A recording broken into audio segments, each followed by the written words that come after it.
moving up, down, or doing waka waka? Is the CD really behaving, or it's just pretending for the cameras? Well, that's why you need a show that breaks it all down without breaking your head. The Afternoon Business Review gives you clear analysis, fresh updates, and smart insights without the stress. My name is Oye Ankrah, and I bring you everything you need to know in the world of business Mondays to Thursdays at 12:30. Let's have lunch together.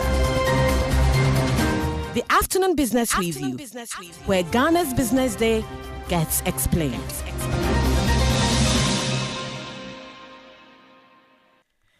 Ghana consumes more than 7 million tons of cement every year. That works out to roughly 210 kilograms of cement for every person in the country. But despite this huge demand, Ghana still relies heavily on imports of cement and clinker to meet its needs, partly because the country does not have enough suitable limestone reserves to support large-scale cement production. In 2024 alone, Ghana imported cement and clinker worth about $381.6 million. Egypt was the biggest supplier, sending about 1.37 billion kilograms, valued at approximately $174.7 million. Algeria followed with about 480.4 million kilograms, worth $46.6 million. The figures show just how important cement is to Ghana's economy. Every year, millions of tons go into the construction of homes, roads, schools, hospitals, factories, offices, and other infrastructure.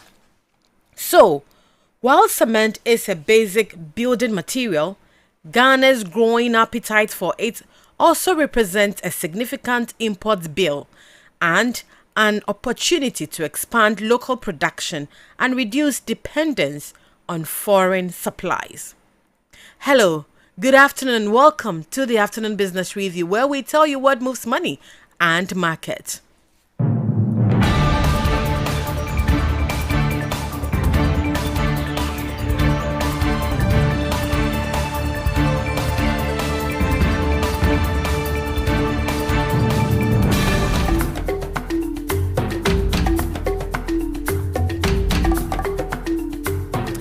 Isn't it interesting to know that in 2024 alone, we imported $381.6 million worth of cement into the country?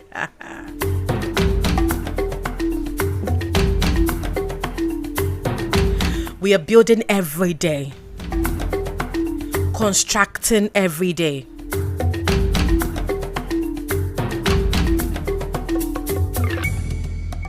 Yet that particular item that is so crucial when it comes to building and constructing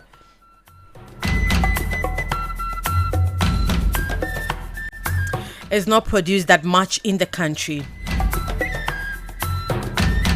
relying heavily on imports from Egypt and Algeria. And I'm talking about cement. Thank you very much for joining us on today's edition of the Afternoon Business Review. We'll tell you what is moving your money, what is controlling the market, and what is shaping the Ghanaian economy. You would also want to know what is happening elsewhere, wouldn't you?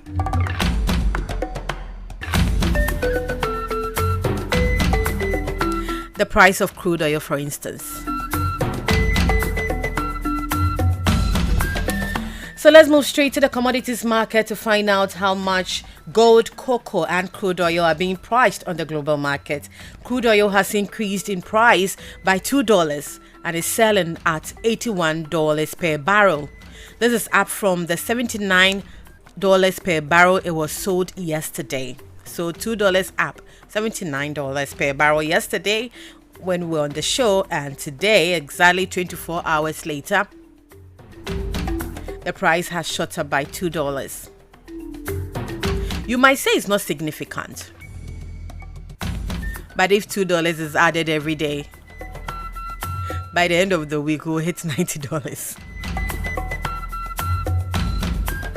Gold is being pegged at $4,388 per ounce, and that's up from the $4,335 per ounce it was sold yesterday. It has actually increased by about $53.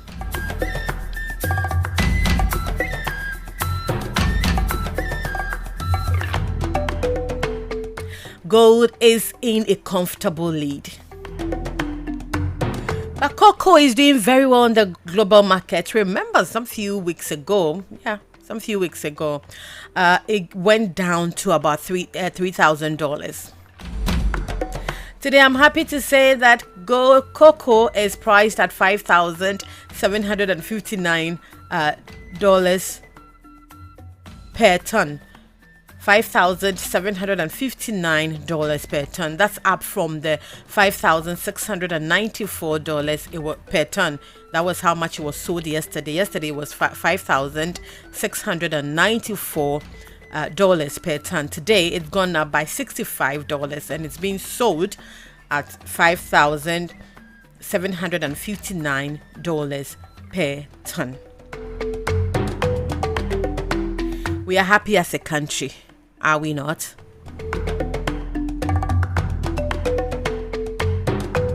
Because cocoa is a major commodity here in Ghana.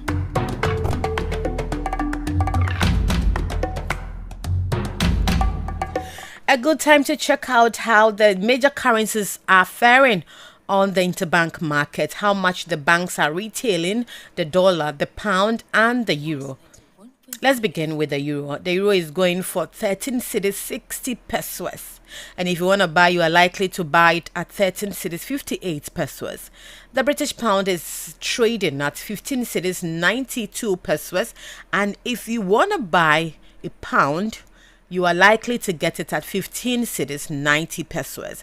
The dollar is selling, and I'm talking about the US dollar. Remember, there's an Australian dollar and a Canadian dollar. I'm talking about the US dollar. And if you want one, you are likely to buy it at 11 cedis 76 pesos. If you want to sell, you are likely to make 11 cedis 77 pesos per dollar.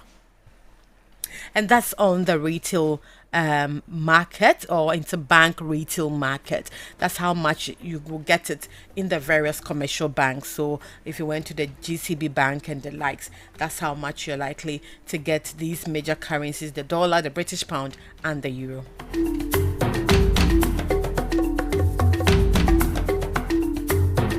Let's move straight to the Ghana Stock Exchange. Find out how your stocks in, say, the MTN or Casapreco, Bank, and the likes are doing. How much you're making on them. So, Kathleen Datsy of Data Bank has an update for us.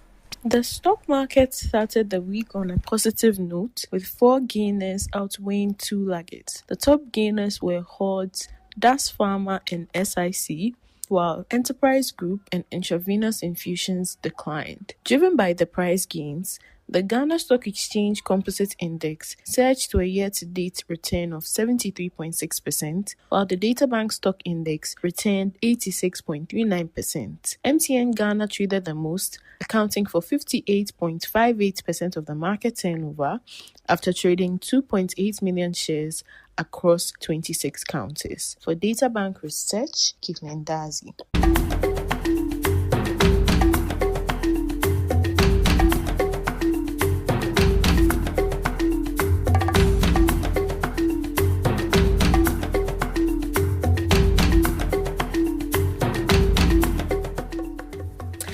And this is the afternoon business review, where we tell you what is moving your money and the markets. Thank you for joining us and making us speak or talk business over lunch. It's time for us to look at stories that are shaping the Ghanaian economy, and then we move globally. Nana Juman Prempe, my co-host, is seated. Nana, what is that big story that people should look at in terms of investment and others? Right, so today I'm taking you to the markets. Mm. Today I'm taking you to... So today I'm taking you to the markets and Agbogboshi to be precise, because The AMA famous Agbogboshi Agbogboshi I really market. don't like to go to that place because Why? my first experience was there, like I ended up throwing up and like it was You were DB. no, it was just You were chaotic. you are just a dada, but you don't go to the market. It was just chaotic. Why would you say And you it was a lie. You sent me to the market. to go and do a report? I'm sorry. I'm sorry.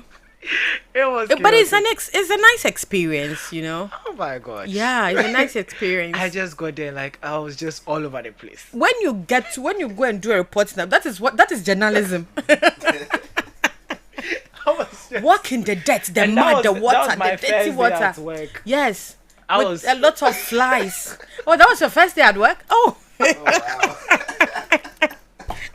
Oh, you're trying to make me look very, right. So, I'm a very nice person, So this is actually a homecoming for me. This story is actually a homecoming for me because Memories. yes, the traders there are seeking alternative space before the government evicts them from their current location. So this follows an early alert issued to these traders by the Accra Metropolitan Assembly to vacate the area to pave way for the construction of a 24-hour economy market.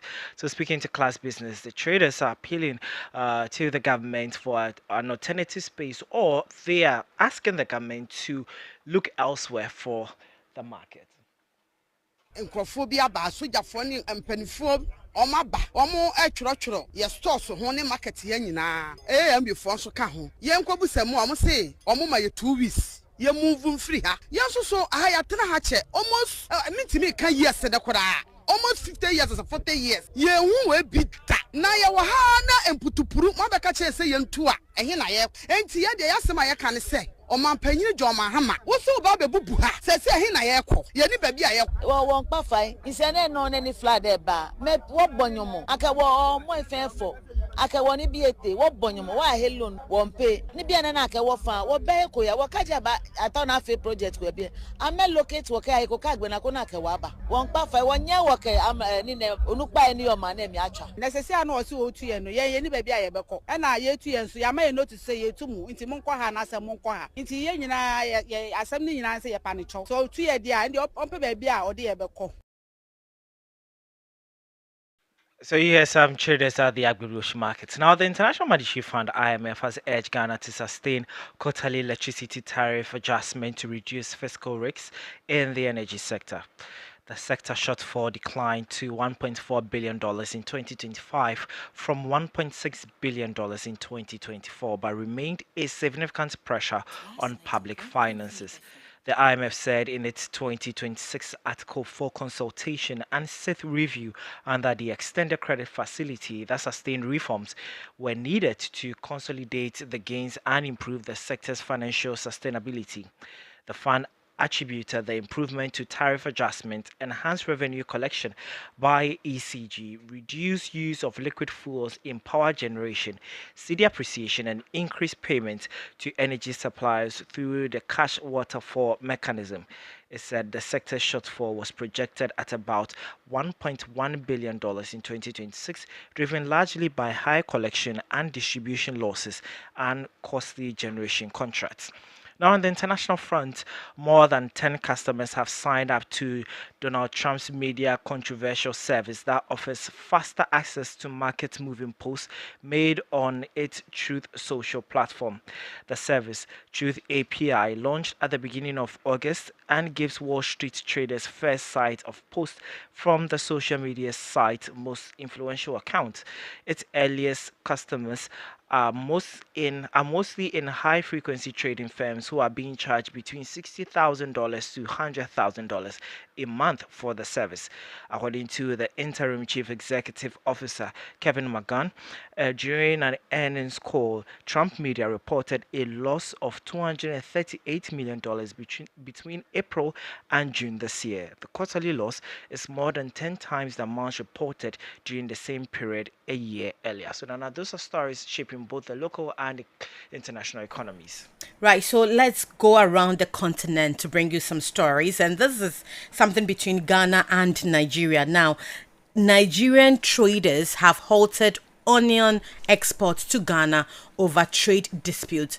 And Nigerian onion traders have suspended export to Ghana amid a lingering trade dispute between businesses in the two countries, prompting calls for urgent intervention by the Economic Community of West African States. Now, the National Onion Producers and Marketers Association of Nigeria has appealed to ECOWAS to mediate the dispute, warning that a prolonged suspension could cause significant economic losses across the onion value chain. The association's national president, Aliwu Matasamu, said Sunday in Sokoto, northern Nigeria, that onion marketers had halted shipments to Ghana after exhausting what he described as available avenues for resolving the disagreement. He called on the governments of Nigeria and Ghana to intervene urgently and restore the flow of agricultural goods between the two countries. He said, and I quote, "The suspension will remain in force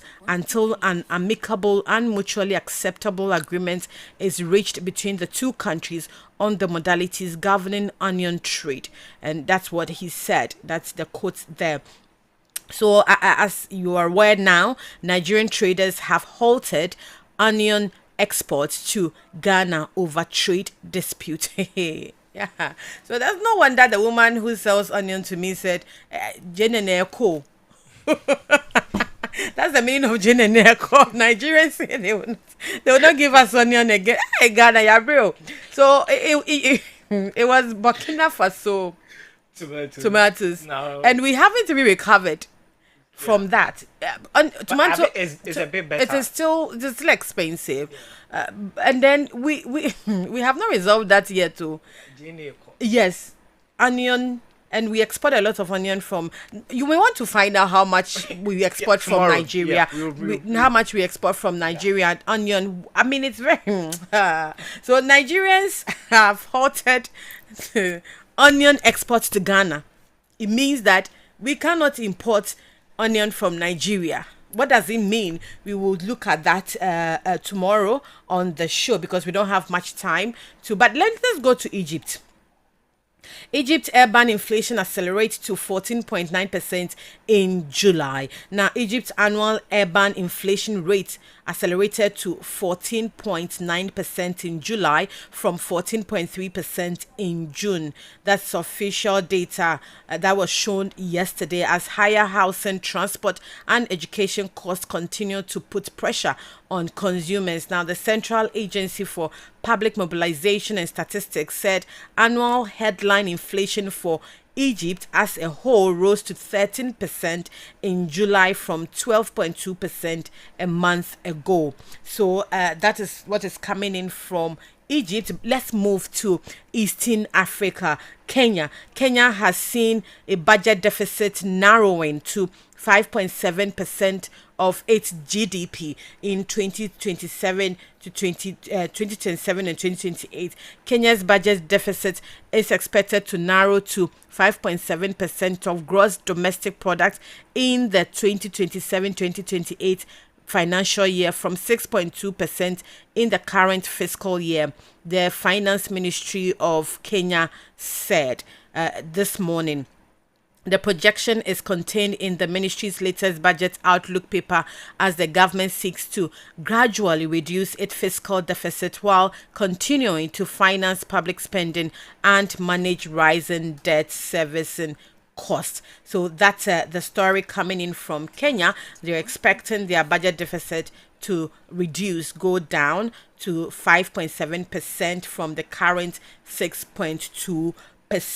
And then I'll end with Zambia because Zambia's copper ambitions reshape power market as mines seek new suppliers. So Zambia's copper industry is doing very well now. Zambia's drive to sharply increase copper production is reshaping its electricity market, with mining companies gaining access to private power producers and traders alongside state utility. Now, the shift follows the introduction of open access electricity rules in 2024, allowing qualifying customers to use the country's transmission and distribution networks to purchase power from alternative suppliers. So those are some of the stories coming from various countries on the continent. Nana, our big story today, or our top story, our big issue, whichever way you want to put it, is that Nigeria or Nigerian traders are not happy with the way we trade onion. You know, we import onions from Nigeria, so Nigerians export onions to Ghana. Now they have halted that arrangement, and they have gone to the Economic Community of West African States, that's ECOWAS, to resolve whatever dispute that is lingering between the two countries when it comes to onion trade.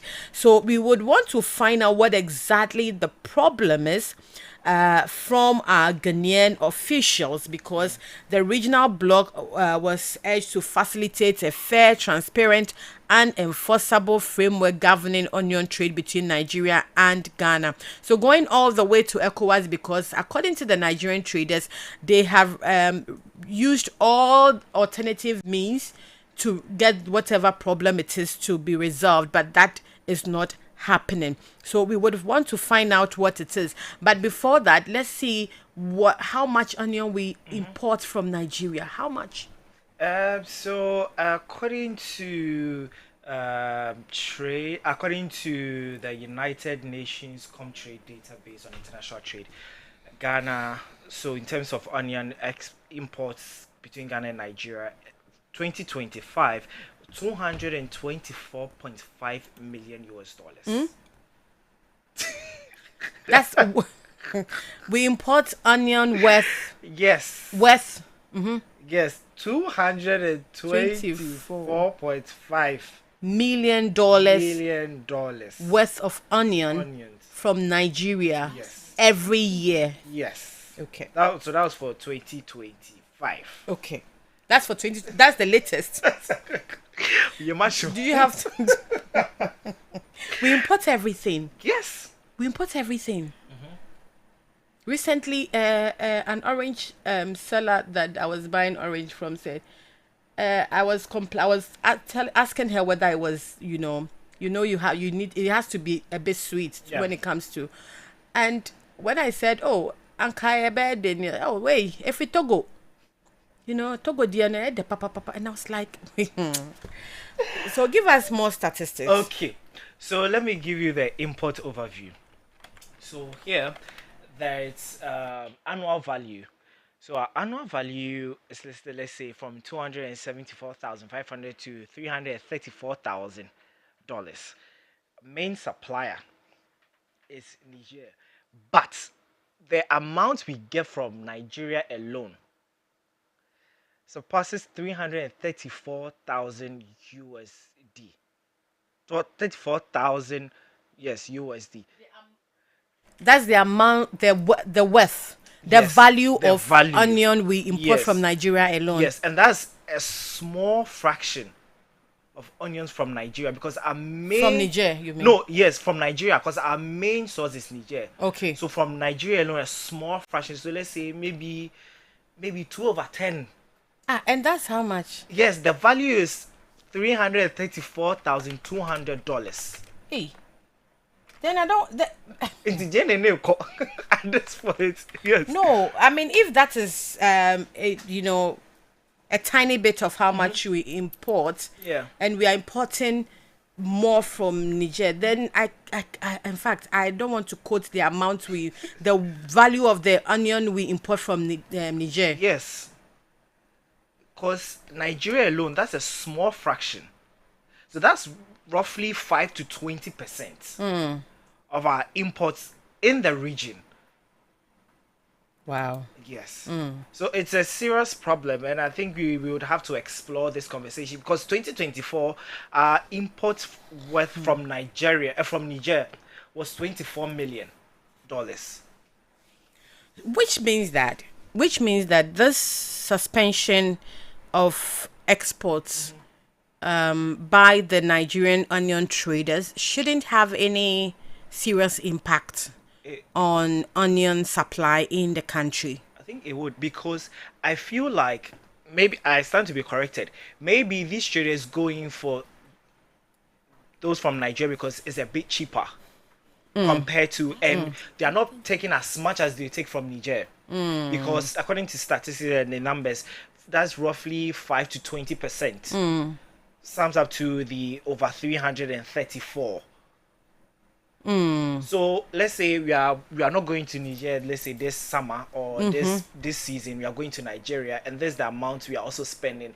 That's like 5 to 20%, which is not even up to 20%. You are spending more than 334,200. I think that's a lot. And if Nigeria decides not to give us, it would affect us. Right. So why have the Nigerian traders decided to suspend exports of onion from their country to Ghana? It is because there are allegations of harassment and the seizure of onion-laden trucks belonging to Nigerian traders at the Kotoku market in Accra. Prempe, you know Kotoku market is where now, like, is our onion, main onion market, you know, supplying onion to every part of the country now. And the Nigerian traders are alleging that their drivers are being harassed and their trucks are being seized at that market. So this is the reason why they have, since yesterday, suspended shipping or exports of onion from their country. And I'm talking about the Nigerian onion traders into Ghana. So if you are listening in right now, that is what is happening. Nigerian traders have suspended onion exports to Ghana. The question is how? How do we get onions from Nigeria? How? We can't, so we have to rely on what is coming from Niger. No, my point is how. Oh, you mean we should produce onion? It never crossed my mind. Like how? Nigeria. How? We should produce our own onion and consume. Yeah, Wow. I mean it makes sense, but again, we are in Ghana, so when in Ghana everything is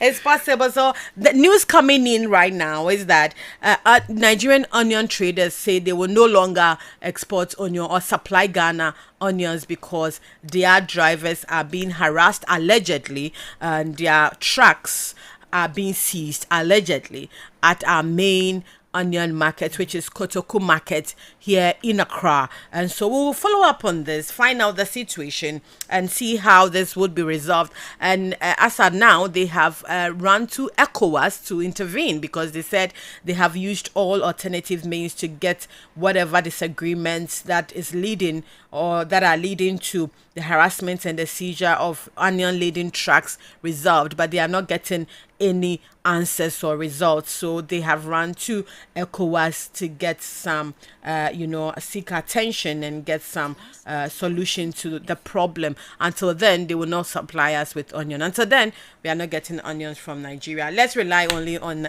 onions from Nigeria. It sounds similar. I know.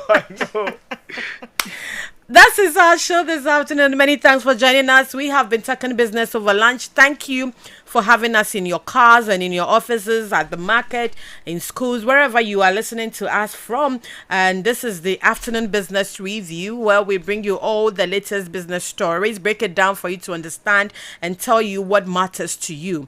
My name is Oye Ankrah. I did this with my co-host Nanajuman Prempe. We come your way again tomorrow.